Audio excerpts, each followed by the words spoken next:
Bismillahirrahmanirrahim.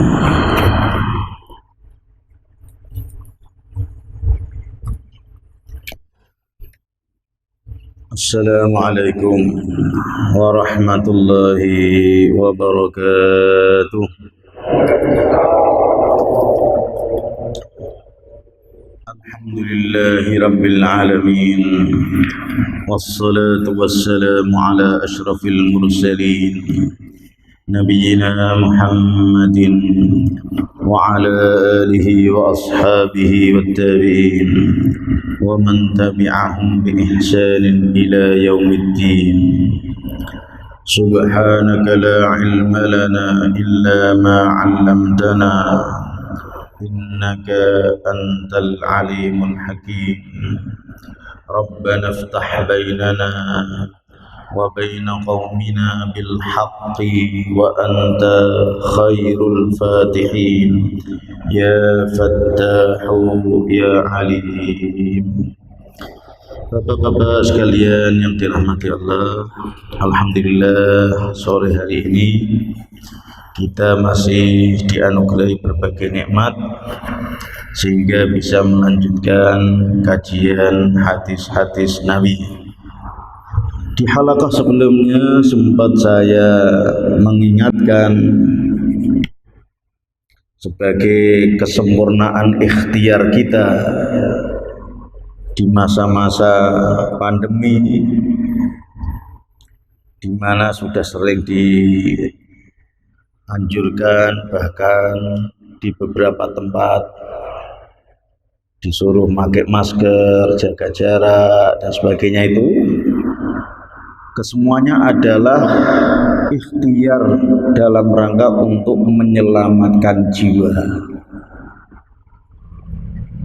Maka hati kita harus tergerakkan itu.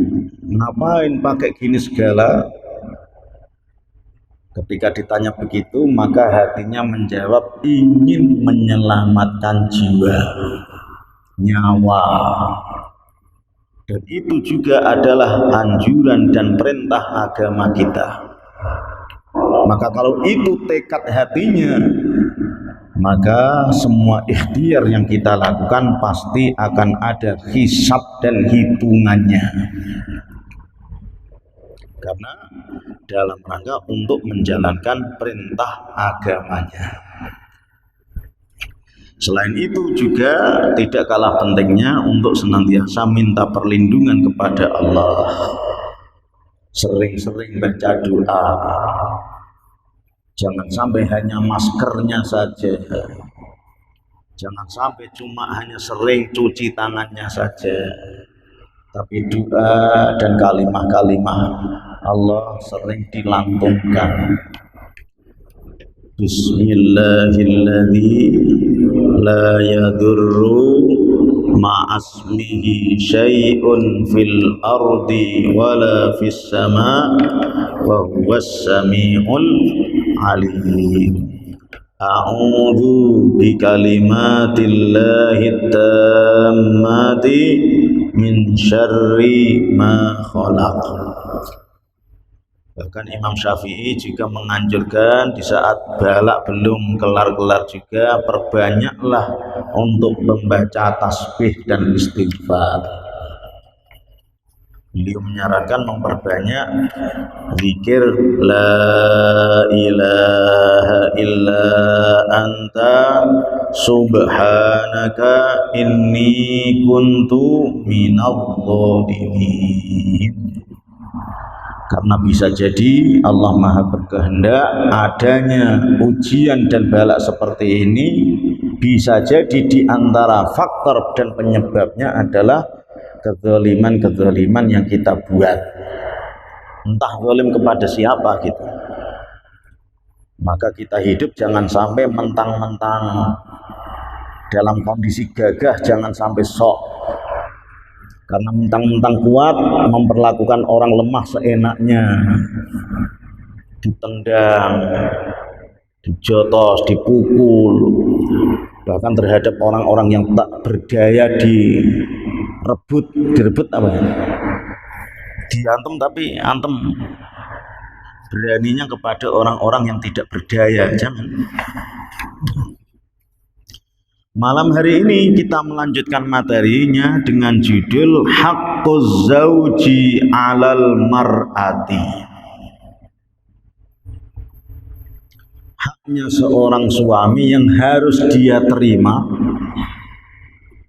dan dipersembahkan oleh seorang istri. Maka mestinya judul ini idealnya istrinya diajak ngaji juga, biar sekalian mereka mendapatkan pencerahan dari sabda Nabi. Kalau tidak ikut ngaji berarti bapak-bapak punya tugas untuk menyampaikan ini nanti. Paling tidak sodori ini loh tadi ngajinya. Syukur-syukur bapak-bapak bisa maknani satu persatu sambil dijelasin malah gini. Kalau memang dengan keterbatasannya, wah ini kok Arab semuanya, terjemahnya di mana ya ini? Cari Google, paketnya habis, internetnya, maka cari terjemah boleh. Yaitu yang terangkum dalam kitab Riyadhus Shalihin.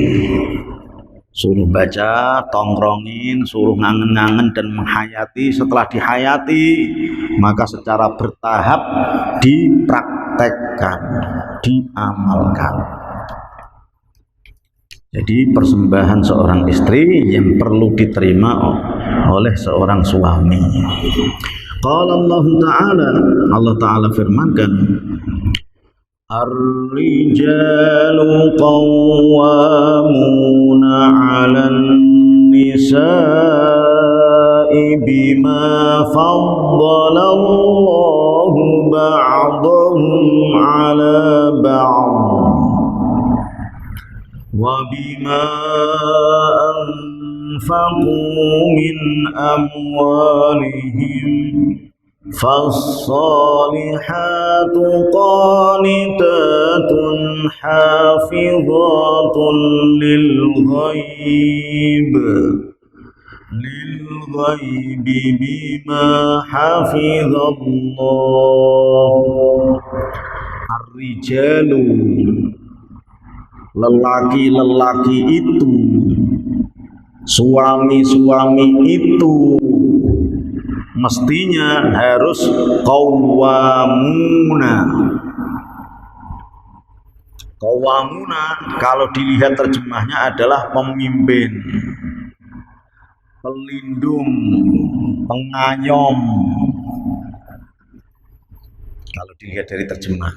Tapi kalau dilihat dari tafsirnya bahwa qawwam itu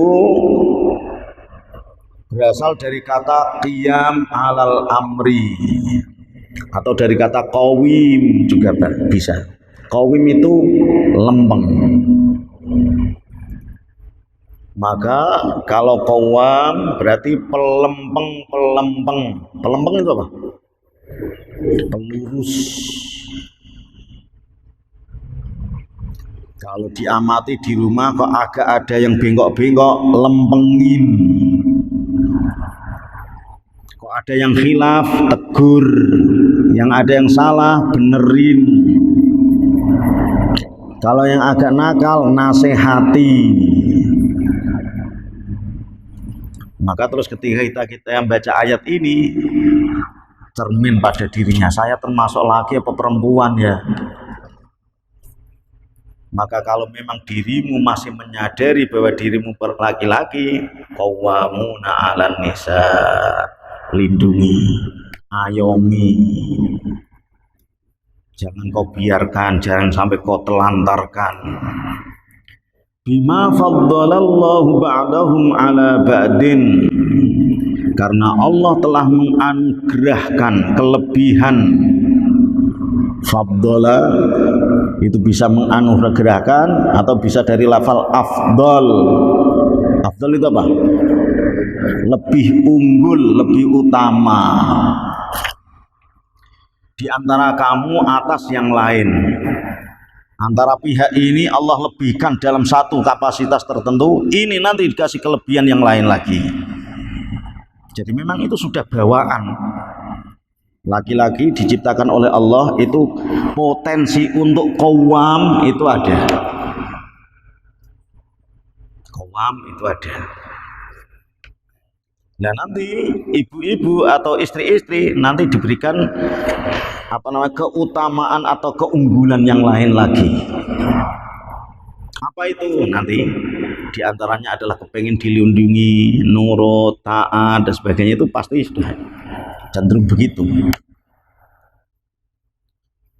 Seorang suami misalnya karena saking kuatnya, maka dia diwajibkan untuk cari nafkah.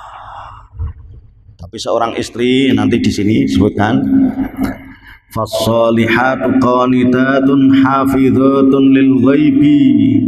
Istri-istri yang solehat itu adalah qanitat, yang taat ibadahnya, taat kepada Allah, juga taat kepada suaminya. Hafizatun lil ghaibi, dan dia menjaga rumah ketika suaminya pergi gaib tidak berada di tempat, maka cenderung rumah ditinggal seorang suami, kok ada istri, insya Allah rapi, gimana? Tapi kalau rumah ditinggal istri, ditungguin suami, gimana? Berantakan. Udah begitu. Itu kelebihan. Ternyata istri-istri itu nata, membersihkan, rapiin rumah itu memang sudah bawaannya. Nyandak sapu, enteng aja istri itu. Tapi kalau suami megang sapu gimana? Lihat, daripada megang sapu enak mikul semen, ya mana? Padahal kalau ditimbang antara sapu dengan semen itu berat mana? Oh gitu. Nyetrika itu berapa kilo itu setrika itu? Nggak ada sekilo, tapi beratnya. Beda kalau megang duit. Nah, kalau megang duit antara istri dan suami enteng semuanya itu kalau duit. Ya. Walaupun nggak duitnya sendiri itu insya Allah betah juga. Saya amati itu sebagian jamaah kita kalau ngitung duit kas masjid betah juga. Tapi kalau diajak tadarusan, di rumah ada. Tapi tetap ngitung duitnya masjid itu pahala, amal soleh.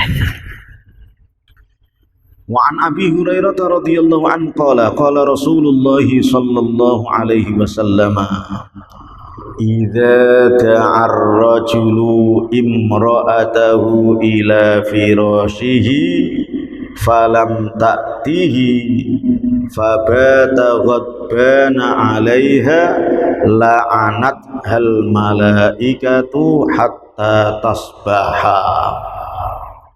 tusbiha juga boleh.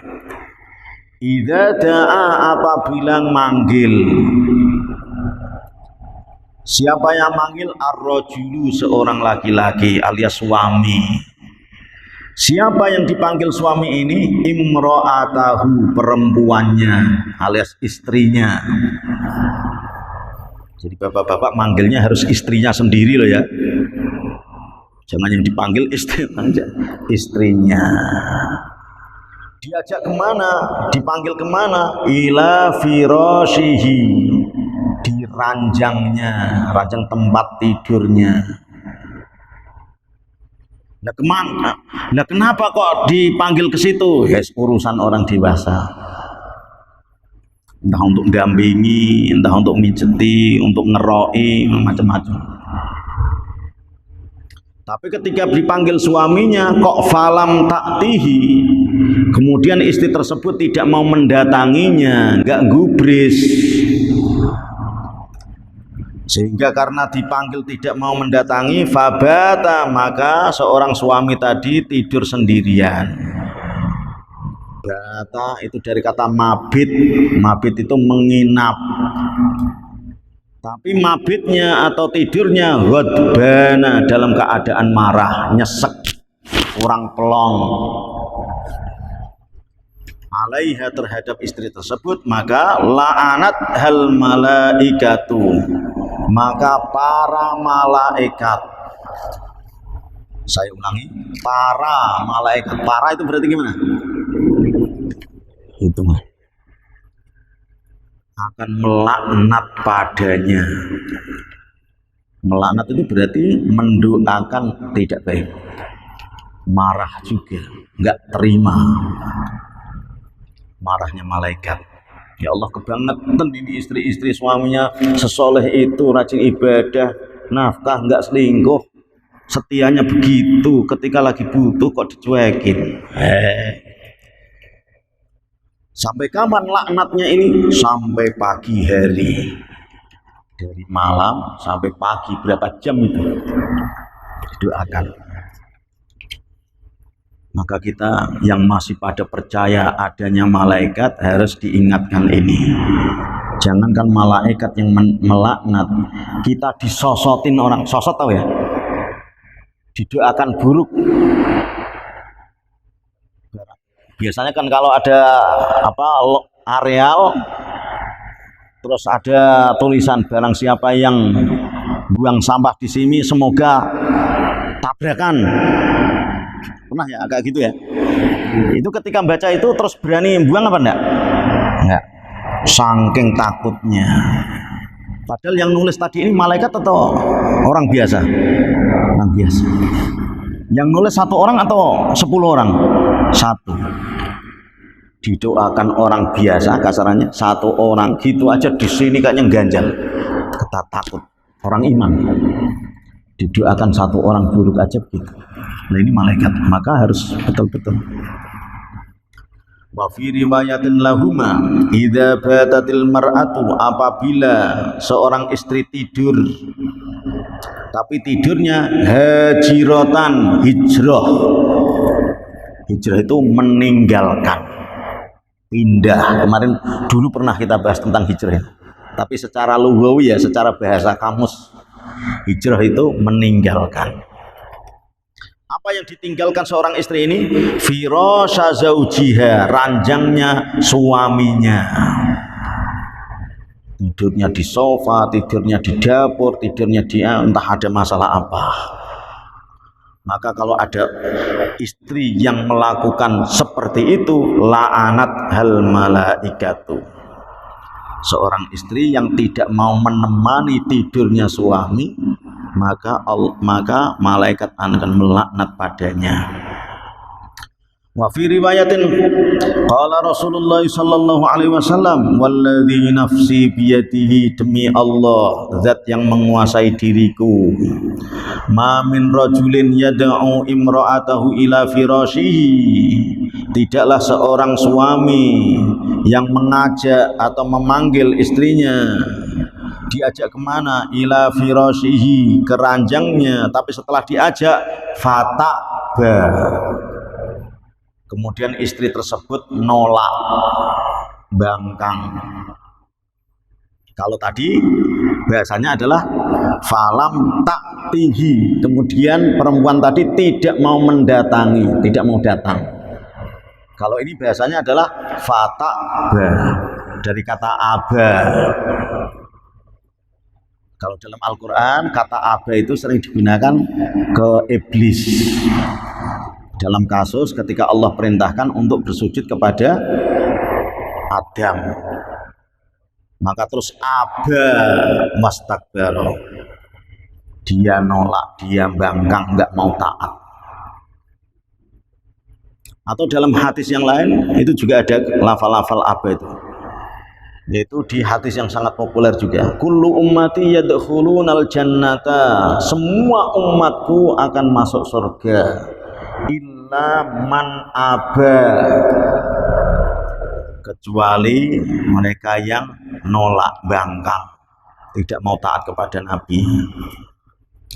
Nah, kembali pada hadis ini, ada seorang istri dipanggil atau diajak suaminya ke ranjang tapi dia nolak, maka illa kana alladzi fis samai sakhitan, kecuali atau maka penduduk langit sakhiton, akan murka. Murka itu tidak ridho, marah, murka alaiha, padanya. Jadi ini akibat dari kalau ada seorang istri yang tidak melayani suaminya. Wa an Abi Hurairah. Lah berarti kalau dibalik berarti gimana? Kalau dibalik ya, maksudnya dengan redaksi balikannya berarti gimana? Apabila seorang suami manggil istrinya, kemudian ia mendatangi, maka rahimat, akan begitu nanti. Maka para malaikat akan mendoakan rahmat, gantinya begitu tentunya. Jadi jangan dikira, maka disebut bahwa melakukan hubungan suami istri yang halal itu termasuk ibadah. Ada hadisnya begitu. Sampai sahabat itu kagum, lu begituan kok ibadah. Terus Rasulullah SAW jawab, wa fi bud'i adhatikum shadaqah, bahwa di itumu itu terdapat sedekah. Seorang suami berarti nyedekain istrinya. Maka kalau dalam keadaan pandemi seperti ini, misalnya kok gaji dikurangi, maka uang belanjanya dikurangi, sedekahnya akan berkurang itu. Harus ditomboi ini. Ya benar. Ditomboi itu. Untuk menutup yang mestinya uang belanja sehari itu berapa, ini kok malah separohnya. Gara-gara apa? Karena dari dampak ini, dampak pandemi misalnya. Wa an Abi Hurairah radhiyallahu anhu aidan anna Rasulullah sallallahu alaihi wasallam qala la yahillu limra'atin, tidak halal, tidak boleh limra'atin bagi seorang istri, enggak boleh ngapain? Antasuma, untuk melaksanakan puasa. Puasa itu bagus apa enggak? Wah, kalau kita lagi bahas puasa, fadilahnya itu begini. Bahkan dalam satu riwayat itu balasannya Allah sendiri yang langsung akan memberikan. Itu satu penghargaan yang luar biasa. Jadi kalau ada piala, kita lomba piala, kok yang ngasihkan itu adalah orang biasa, mungkin nggak begitu istimewa. Tapi walaupun pialanya tidak begitu berharga, berhubung yang ngasih adalah Pak Lurah, apalagi gubernur aja lah, nggak usah diteruskan, kalau teruskan nggak terlalu istimewa nanti. Tadi Pak, puasa yang ibadah yang segitu tingginya aja dalam keadaan ini, dalam konteks ini tidak dibolehkan. Kapan tidak dibolehkannya? Wa zaujuha syahidun, ketika dalam keadaan suaminya ada di tempat, nggak lagi berangkat kerja. Realnya gimana? Ya, kalau nisbatnya kita kembalikan ke kita, itu mungkin ya di hari Sabtu dan Ahad, ya benar. Kenapa Sabtu dan Ahad? Iya libur, nggak ngantor. Loh, kalau memang niatan puasa loh, kok malah sengaja di hari Sabtu? Nah, itu harus dijewer ini, ya. Ya. Apanya?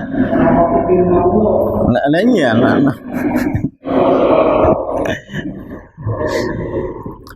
jadi ini kayaknya tema ini pas dibahas pas lockdown ini istilahnya. Tapi harus hitung, dia harus proporsional, jangan harus proporsional.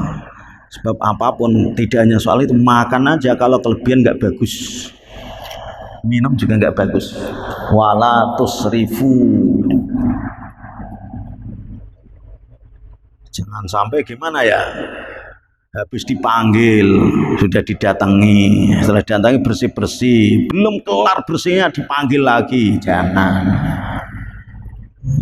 Ya harus dikira-kira. Ini kok tiap hari kok manggil aja nih, ya harus dikira-kira juga.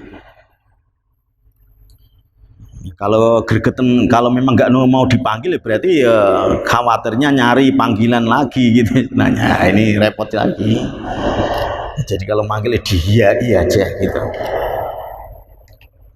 Illa biiznihi, kecuali atas izinnya suaminya. Jadi kalau seandainya hari Sabtu maupun Ahad suaminya lagi di rumah, kok memang karena itu ada hari bagus. Hari bagus itu apa ya? Asyura misalnya. Terus Arafah misalnya, Ayamul Bid misalnya. Tapi walaupun ingin menghendaki puasa, maka hendaknya izin dulu pada suaminya. Bapak besok hari Senin ya, saya tak puasa ya. Begitu. Wala ta'dzanu fi baiti illa biidnihi, jangan sampai mengizinkan orang lain di rumahnya kecuali atas izinnya. Ini juga begitu, kalau seandainya ada kerabat datang dari luar, maka harus disampaikan ke suaminya, kerabatnya siapapun, apalagi orang lain gitu. Wa an ibnu Umar radhiyallahu anhuma anin Nabi sallallahu alaihi wasallam qala kullukum ra'in wa kullukum mas'ulun an ra'iyatihi wal amiru ra'in. Jadi pada prinsipnya semua orang, setiap kalian itu berpotensi untuk ngemong. Ra'in penggembala, pemimpin. Minimal kalau seorang diri mimpin dirinya, ngomando anggota tubuhnya, kira-kira begitu. Seorang kakak, maka selain dirinya berarti adik-adiknya, ibu berarti ke anak-anaknya, suami berarti karena kepala rumah tangga, maka seluruhnya. Termasuk adalah ini, wal mar'atu ra'iyatun ala baiti zaujiha. Seorang istri maka harus jagain rumah suaminya.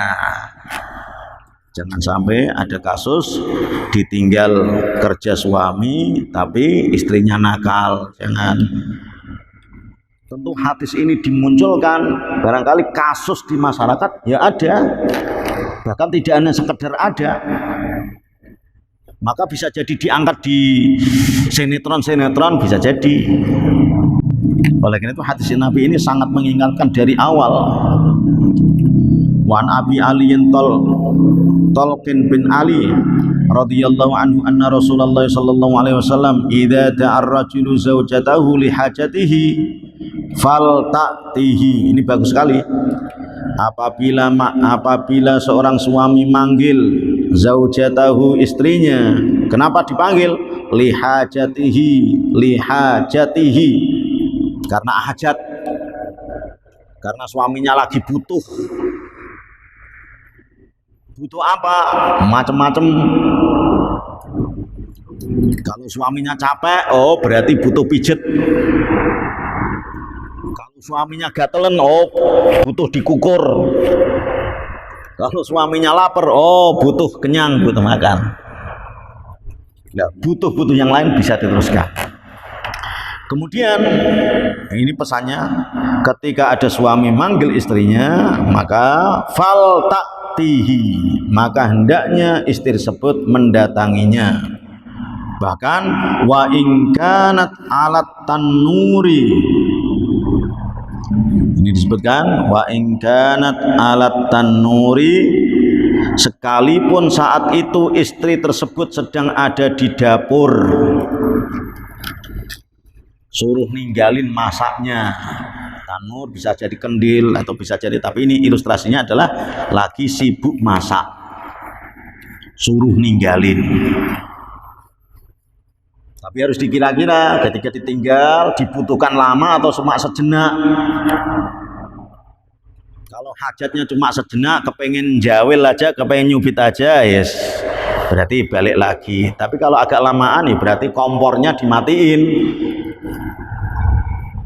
Jangan sampai hajatnya lama, kompornya nyala terus sampai gosong, sampai asapnya ngebul, tetangganya pada rame. Kebakaran. Pas orang-orang ngumpul, ternyata ada orangnya. Kok sampai nggak tahu, nanti ketiduran apa? Nanti malah jadi masuk berita nanti. Jadi begitu. Atau lah kalau seandainya lagi di dapur, lagi apa namanya, ngiris-ngiris cabai, lombok, dipanggil, gimana nih? Suruh ninggalin, datangi. Setelah datang tanya, oh gitu, ada hajat apa? Kalau cuma hajat untuk ngabsen aja, oh masih ada istriku berarti. Tapi kalau ada hajat lanjutan, berhubung habis ngiris cabai, nah ini harus dikira-kira kayak begitu. Nah ini hadisnya memang secara redaksi adalah ketika di dapur atau memasak. Tapi bukan berarti ketika ada kegiatan yang lain tidak berlaku. Misalnya apa? Istri lagi nyuci pakaian, istri menghendaki, gimana? Terus istri bantah, enggak ada hadisnya. Kok enggak ada hadisnya? Kan hadisnya kalau masak, ini saya lagi nyuci ya. Nah ini disebut katanya enggak ada dalilnya, jangan. Jadi kasus-kasus seperti itu kadang banyak. Istrinya lagi gosok pakaian, mah, manggil istri apa? Ma atau Bu atau di apa misalnya, atau Mi misalnya, terserah ya. Dia terus masih nyetrika aja, padahal dia tahu. Dipanggil nggak datang, nah, ngapain datang? Ini terus lo bilangin kalau dipanggil suaminya datang, mana dalilnya? Ya diriwayatkan Imam At-Tirmidzi. Yang diriwayatkan itu ketika istri di dapur masak. Lah ini saya lagi gosok kok. Itu dalil. Seakan-akan dalil itu harus betul-betul tersuratkan. Tidak kok dimaknai pesannya. Maka ini sangat penting. Hadis-hadis yang semacam ini sangat penting. Nangkapnya jangan sampai letterlek, tapi harus mengacu kepada substansi atau pesannya. Wa an Abi Hurairah radhiyallahu anhu anin Nabi sallallahu alaihi wasallam qala law kuntu amiran ahadan ayyasjuda li ahadin, kalau saja saya dibolehkan untuk perintahkan seseorang untuk bersujud kepada orang lain, maka tentu aku suruh seorang istri itu bersujud kepada suaminya. Saking ininya ya. Cuma memang sujud gak boleh. Artinya ketaatannya. Oleh karena itu berdasarkan hadis ini, cuma memang seperti ketika dianjurkan seperti ini jangan sampai terus diadu ya. Pak Ustadz gimana kalau seandainya sama-sama manggilnya, suami manggil, orang tua manggil, maka mana yang harus didulukan? Seakan-akan begitu. Kita harus pinter-pinter agar sana ya juga ditaati, ini taati, diatur. Tapi kalau seandainya terpaksa, maka tetap suami, karena orang tua sudah menyerahkannya tanggung jawabnya. Jadi ilustrasinya begini, terus contoh langsung misalnya dalam kondisi seperti ini PSBB, terus seorang istri sebagai anak lama enggak nengok orang tuanya, kepengen silaturahim, kepengen birrul walidain, terus izin kepada suaminya. Setelah izin nggak dibolehin. Kenapa nggak diboleh? Ini lagi gawat-gawatnya kok. Nggak usah dulu, pending dulu. Maka harus nurut. Sebagai orang tua juga harus begitu. Dengerin apa kata suamimu, harus begitu. Jangan mencak-mencak. Kamu pilih suamimu apa pilih aku? Nah, ini jangan begitu.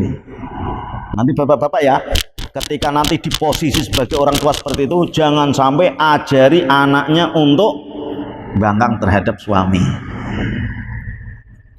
Provokasi malah. Jangan diadu begitu, malah dinasehati. Ya Duk, bener suamimu itu Duk, soal aku udah doakan dari situ aja, semoga baik-baik. Kamu juga saya doakan lewat telepon aja gak cukup, lewat apa itu yang ada anunya itu apa namanya, video call kan cukup Pak. Insya Allah nanti kalau sudah baikan, saling pengertian kayak seperti ini, saling pengertian daripada pikiran gitu. Sebab nanti kalau kejadian malah yang repot itu tidak hanya kamu aja. Saya sebagai orang tua misalnya malah kepikiran nanti, apalagi bawa cucu bawa. Nah, ini kesemuanya kalau diteruskan akan ke sana arahnya. Maka hadirin yang mulia, seandainya tadi itu pada istri ikut ngaji luar biasa dahsyat juga.